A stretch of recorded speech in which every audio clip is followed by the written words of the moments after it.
시청자 여러분 안녕하십니까? BTV 뉴스입니다. 먼저 이 시각 주요 뉴스입니다. 오는 16일 대입 수능 시험이 치러집니다. 남은 기간 수험생들은 그동안의 공부를 정리하고 시험 당일에 맞춘 생활 리듬을 유지하는 것이 중요합니다.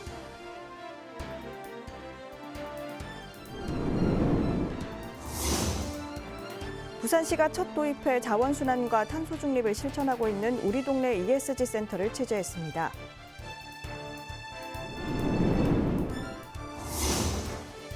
강서구가 한솔대학을 당초 약속한 내년까지 운영한 뒤 중증 발달 장애인들을 위한 주간보호센터로 전환해 새 출발하기로 했습니다.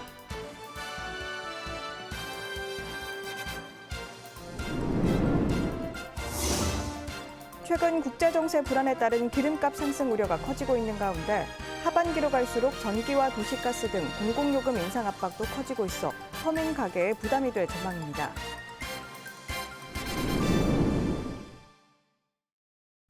오는 16일 2024학년도 대입 수학능력 시험이 치러집니다. 올해는 킬러 문항이 배제된 첫 수능인데요. 남은 기간 수능을 어떻게 준비해야 할지 장동원 기자가 알아봤습니다. 지난 9월 모의평가부터 수능 시험에서 초고난이도 킬러 문항이 사라졌습니다. 어려운 문제가 사라진 만큼 수능은 쉬워졌을까? EBS 조사 결과 응시자 80%가 9월 모의평가가 어려웠다고 답했습니다. 쉬웠다는 반응은 6.5%에 불과했습니다. 가장 어려운 문제에선 지난해 수능에 비해 정답률이 높게 나타났지만 쉬운 문제로 갈수록 정답률은 더욱 낮았습니다. 중위권 수험생들에게 수능은 더 어려워졌다는 분석입니다.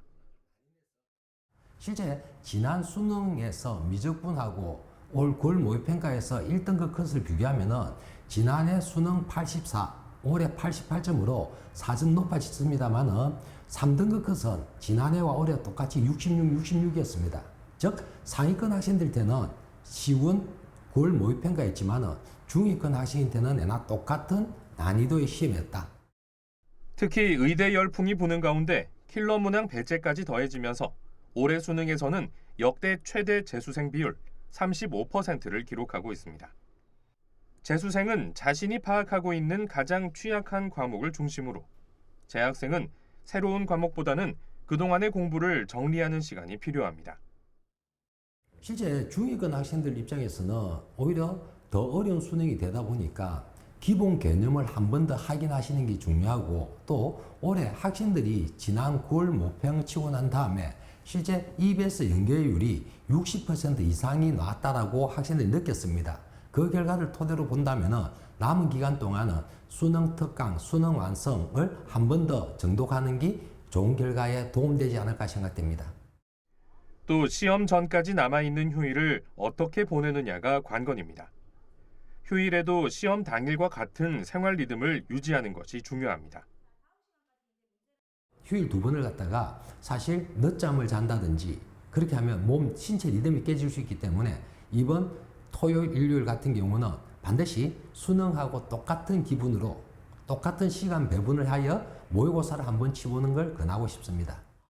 한편 최근 독감과 코로나19가 유행인 만큼 마지막까지 건강관리에 유의하고 고사장에서는 편안한 마음으로 시험 중 발생하는 변수들을 극복하는 것이 중요하다는 조언입니다. BTV 뉴스 장동원입니다. 우리 동네 ESG 센터를 아시나요?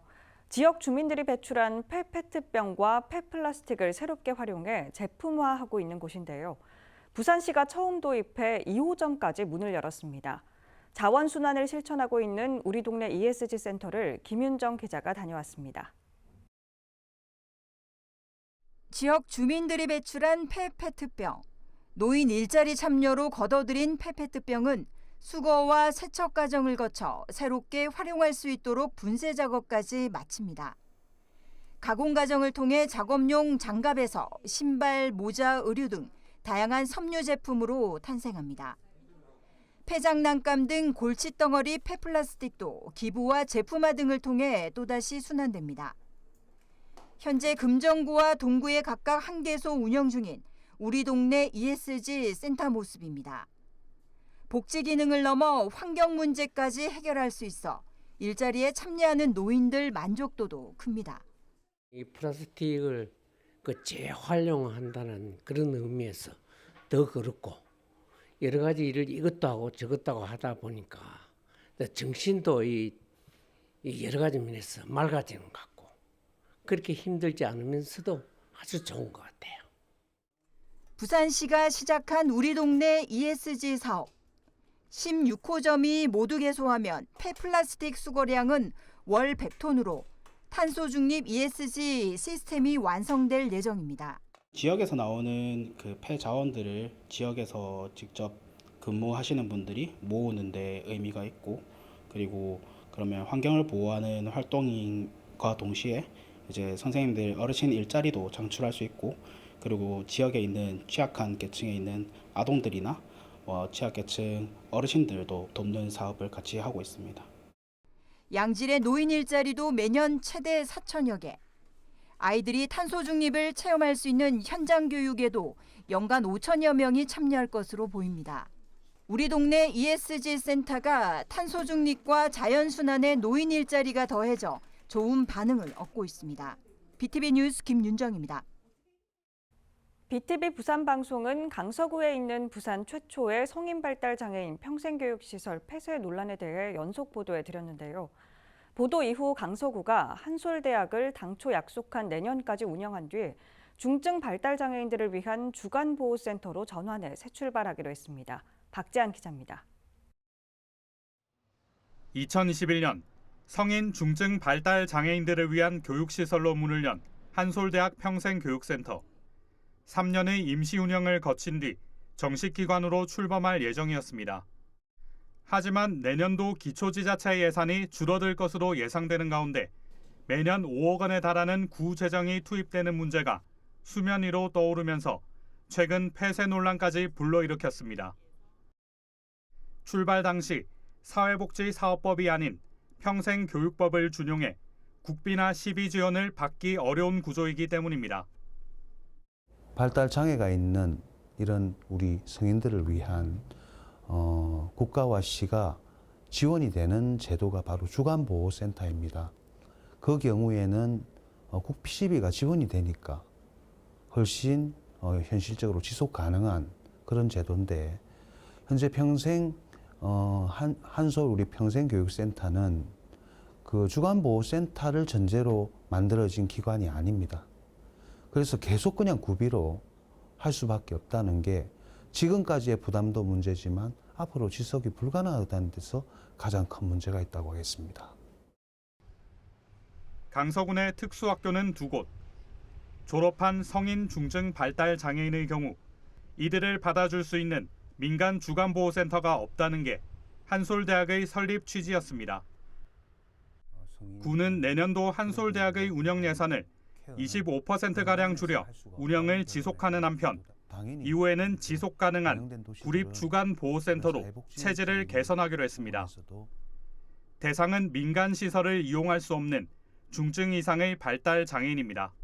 주간보호센터라는 현실적인 제도에서 보호가 되어야 되는데, 그 경우에는 그 정도가 경정인 경우에 민간에서 운영하는 시설이기 때문에 보호가 되지만, 정도가 조금 심하게 되면 그 민간 그 주간보호센터에서는 감당을 할 수가 없다고 합니다. 그렇다면 발달 장애가 있는 성인의 우리 국가와 사회가 이렇게 보호를 하는 차원에서 보면 정도가 조금 상대적으로 약한 경우에는 민간에서 감당하고, 그 정도가 이제 조금 중하면 그거는 우리 강서구가 감당하는 게 맞다라고 생각을 합니다. 강서구는 한솔대학의 시범 운영이 종료되는 2025년부터 2년간 자체적으로 주간보호센터를 운영해 행정 절차를 밟은 뒤 2027년 부산 최초의 구립 주간보호센터를 정식 출범시킬 예정입니다. BTV 뉴스 박자리입니다. 최근 국제정세 불안에 따른 기름값 상승 우려가 커지고 있는데요. 하반기로 갈수록 전기와 도시가스 같은 공공요금 인상 압박도 커지고 있어서 서민 가게에 부담이 될 전망입니다. 박철우 기자입니다. 부산의 한 주유소. 1일 기준 휘발유 가격이 1리터당 1,659원으로 부산 평균 1,713원보다 50원가량 쌉니다. 리터도 한 100원 정도 차이 납니다. 그래서 시간이 좀 걸리더라도 싼 데로 찾아다니고 그런 행편입니다. 경유 가격도 1리터에 평균 50원이나 싼 1,598원을 기록하고 있습니다. 최근 국제 정세의 불안에 따른 유류비 상승으로 운전자들은 조금이라도 싼 주유소를 찾고 있습니다. 차를 많이 타고 이동을 하다 보니까 아무래도 주유비가 많이 부담이 되죠. 예.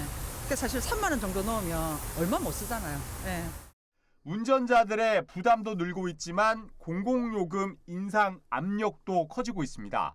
올 하반기 전기요금 추가 인상이 예상되면서 서민들의 부담도 늘어날 것으로 예상됩니다.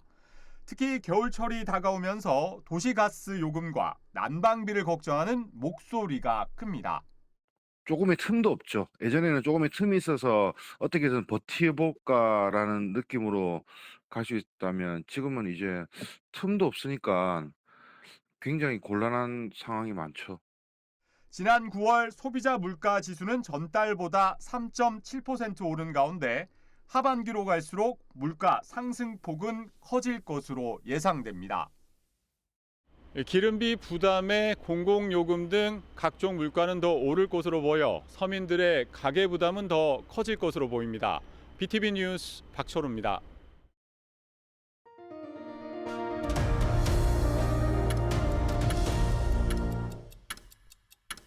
문화체육관광부와 한국문화예술교육진흥원이 성동구 성수동에서 2023 대한민국 문화예술교육축제를 개최했습니다.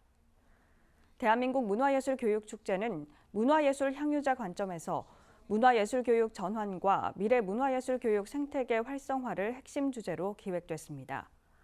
성수동 S팩토리에서 진행된 개막 행사엔 유인촌 문화체육관광부 장관이 참석하고 송기령 바이브컴퍼니 부사장이 연사로 나섰습니다. 개막식 외에도 전국 각지에서 아동 청소년 대상 문화예술교육 지원 대표 사업인 꿈의 오케스트라 정기연주회와 꿈의 댄스팀의 성과 공유 공연 등 다양한 프로그램이 이어졌습니다. 국민 모두에게 더 많은 기회가 주어질 수 있도록 향유자 중심의 문화예술교육 정책으로 가감히 나아가고자 합니다. 누구나 더 가까이 더 깊게 누리는 문화예술교육 목표를 위해 오늘 모이신 분들의 귀한 의견을 모아서 실질적인 정책 전환의 토대를 만들겠습니다. 부산소비자단체협의회는 최근 부산 지역 세탁 서비스 소비자 상담이 급증함에 따라 유관기관 간담회를 열고 대책 마련에 나섰습니다. 이날 간담회에는 의류 신발 세탁 서비스 소비자 분쟁 현황과 조정 사례, 의류 신발 취급주의 표시 사항과 개선 방안에 대한 한국소비자원과 부산시험인증센터장의 발제에 이어 소비자 피해 문제를 짚어보고 해결 방안을 모색하는 자리였습니다.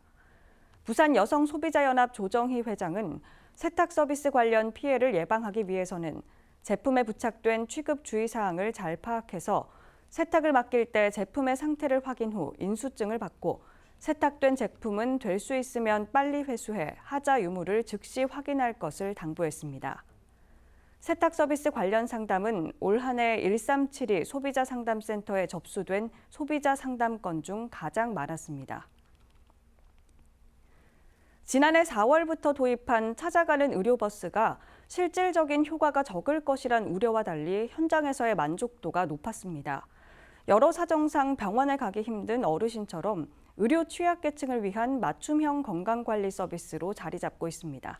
김윤정 기자의 보도입니다.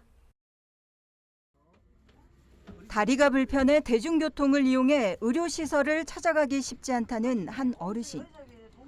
인근 복지관을 방문하는 찾아가는 의료버스를 종종 이용합니다. 초음파와 엑스레이 등 전문 검사는 물론 고혈압과 당뇨 등 만성질환에 대한 주기적인 건강관리도 가능해졌습니다. 저희는 이제 어떤 병을 먼저 발견하긴 하지만 이제 예방적 차원에서 검진을 진행을 해드리고 있고, 그래서 이제 본인들이 이제 먼저 병을 인지하기 전에 예방적 차원에서 이 검진을 통해서 대형병원 의료진의 상담과 어르신들에게 필요한 건강강좌 교육 서비스 또한 각종 질환을 예방하는 데 효과적입니다. 그 근골격계 질환을 특화로 하고 있거든요. 그래서 이제 이런 질환을 조금 예방하기 위해서 필요한 운동이라든지 그런 걸 이제 맞춤 교육을 좀 진행을 함으로써 이제 어르신들이 이제 병원을 가시기 전에 병이 좀 더 진행되기 전에 좀 자발적인 건강 관리를 할 수 있는 계기를 마련해 드리고 있어요. 의료 취약계층을 대상으로 운영하는 부산시 찾아가는 의료버스는 5대. 지금까지 95개 기관을 찾아가 200회가 넘는 방문 의료 서비스를 실시했습니다. 이용자만 3,400여 명을 넘었습니다. 이상한 콜레스테롤 같은 그런 증상이 발견돼가지고 그리 의원이 가서 그 검사를 받으시라 했더니 실제로 이제 약간 질환이 발견돼가지고 바로 이렇게 그 치료받고 계시는 경우도 있었고요. 조기 치매를 발견하신 경우도 있었고. 부산시는 의료버스를 12대로 확대 운영해 노숙인 시설과 노동자 쉼터, 소규모 노인 시설 등으로 지원 범위도 확대할 계획입니다. BTV 뉴스 김윤정입니다. 서구 동대신동 닭밭골이 도시재생으로 달라지고 있습니다. 많은 변화들이 이어져 온 가운데 최근엔 또 다른 거점 시설이 들어서고 골목길들이 정비됐습니다. 주민들의 활력도 더해졌다고 합니다. 장동원 기자입니다. 종이 만드는 닭나무가 많이 났던 마을 서구 닭밭골입니다. 개발이 멈춘 채 수십 년이 흘렀고 사람들은 떠나 빈집이 늘어났지만 고도 제한에 묶여 계속 방치된 상태입니다. 몇 해 전부터는 도시재생 사업이 진행돼 100억 원이 투입됐습니다. 마을 벽화로 인기를 끌었고 지난해엔 마을 일부가 공원이 됐습니다. 최근엔 빈집들을 리모델링한 새로운 거점 시설 닭밭골 튼튼센터가 문을 열었습니다. 이제 마을 환경을 저해하던 공폐가를 일부 매입을 해서 그 매입 철거 후에 기존 건축물을 리모델링하고 공폐가 부지는 신축을 해서 지금 닭밭골 튼튼센터를 조성을 했습니다. 빈집 7채가 있던 자리는 취약계층에게 일자리를 지원하는 자활센터와 주민 커뮤니티 센터가 됐습니다. 또 임대주택 입주를 앞두고 당장 지낼 곳이 없는 주민들을 위한 임시거처가 마련됐습니다. 주방과 냉난방 시설 등을 모두 갖춘 시설에서 아무런 비용 없이 생활할 수 있습니다. 같은 부산시, 같은 서구인데도 우리는 왜 이렇게 주거 환경이 열악하고 생활에 어떤 불편을 겪게 되는가. 그런 부분에서는 굉장히 어떤 불만을 가지고 있었는데 이 거점 시설이 생기면서 이제 그런 부분도 굉장히 많이 해소가 되고 또 빈집을 철거한 자리는 작은 정원이 됐고 그 사이로 골목길들이 만들어져 아랫마을과 윗마을을 연결했습니다. 이 골목들은 마을 투어 코스로도 활용됩니다. 한지 체험관을 시작으로 골목을 따라 벽화 마을을 둘러보고 소망계단 모노레일까지 1시간 코스가 운영되고 있습니다. 팬데믹 시대에 접어들면서 사람들이 오고 가고 또 사람 모습을 보고 하니까 따뜻한 어떤 그런 마을과 공감대를 형성할 수 있는 그런 생각이 주민들은 점점 더 이렇게 인상도 변하고. 한편 닭밭골 한지체험관은 올해 부산다운 건축상을 수상했고 마을 곳곳에 들어선 방제공원과 빈집 리모델링, 노후 계단에 놓인 모노레일 등은 지난달 대한민국 공간복지대상을 수상했습니다. 이들을 기념하기 위해 4일에는 닭밭골 마을 축제가 펼쳐집니다. BTV 뉴스 장동원입니다. 남구 백운포체육공원이 부산 생활체육의 메카로 부상하고 있습니다. 각종 체육시설의 개선 공사가 이루어지고 있는 가운데 국민체육센터 2관도 곧 문을 연다고 합니다. 김석진 기자의 보도입니다. 남구 국민체육센터 2관이 준공됐습니다. 지하 1층, 지상 2층 건물로 전체 면적만 5,600여 제곱미터에 이릅니다. 건물 1층은 다목적 체육관과 수영장이 있습니다. 체육관은 배드민턴 코트 16면이 들어갈 수 있는 규모입니다. 수영장은 25m 길이의 레인 6개와 유아풀로 구성되어 있습니다. 2층은 문화시설로 꾸며집니다. 작은 도서관과 AR 포토존, 그리고 하늘 정원이 있고 디지털 체험이 가능한 어린이 복합 문화 공간인 들락날락이 들어섭니다. 남구국민체육센터 이관은 정부의 생활 SOC 복합화 공모 사업 선정으로 지난 2020년 공사에 들어가 211억 원이 투입됐습니다. 남구는 2일 준공식을 갖고 건립을 자축했습니다. 하지만 내부 공사는 마무리가 덜 돼 정식 개관은 내년을 예상하고 있습니다. 이번 남구 국민체육센터 2관 준공으로 기존 1관에서 수영장 회원 등록을 하려면 장기 대기를 해야 하는 정말 많은 불편함이 있었는데 이번에 2관 개관으로 인해서 우리 국민들이 얼마나 편리하게 훌륭한 체육시설을 이용할 수 있을지 기대가 됩니다. 남구는 올해 테니스장과 야구장 등 야외 체육시설에 대한 시설 개선 공사를 마쳤습니다. 이제 국민체육센터 2관이 문을 열면 백운포 일대는 빙상장 등과 함께 사계절 생활체육의 메카가 될 것으로 기대를 모으고 있습니다. BTV 뉴스 김석진입니다. 부산 북구의회는 오는 10일부터 12월 20일까지 41일간의 일정으로 제267회 2차 정례회를 엽니다. 이번 정례회에서는 구정 전반을 점검하는 행정사무감사를 진행하고 2023년도 제2회 추가 경정 예산안과 2024년도 예산안을 포함한 다양한 안건을 다룰 예정입니다. 정기수 의장은 사전조사와 자료 수집을 포함해 내실 있는 회계 운영을 위해서 만전을 기하겠다고 밝혔습니다. 지난 31일 서구청 다목적 홀에서 서구 일자리 박람회가 열렸습니다. 이번 행사에는 52개 업체가 부스를 마련한 가운데 구직자 450여 명이 참여했습니다. 구직자들은 현장에서 1:1 면접을 진행하고 진로 상담과 근로생애 설계 등 다양한 취업 정보를 제공받았습니다.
이상으로 BTV 뉴스를 마칩니다. 시청해주신 여러분 고맙습니다.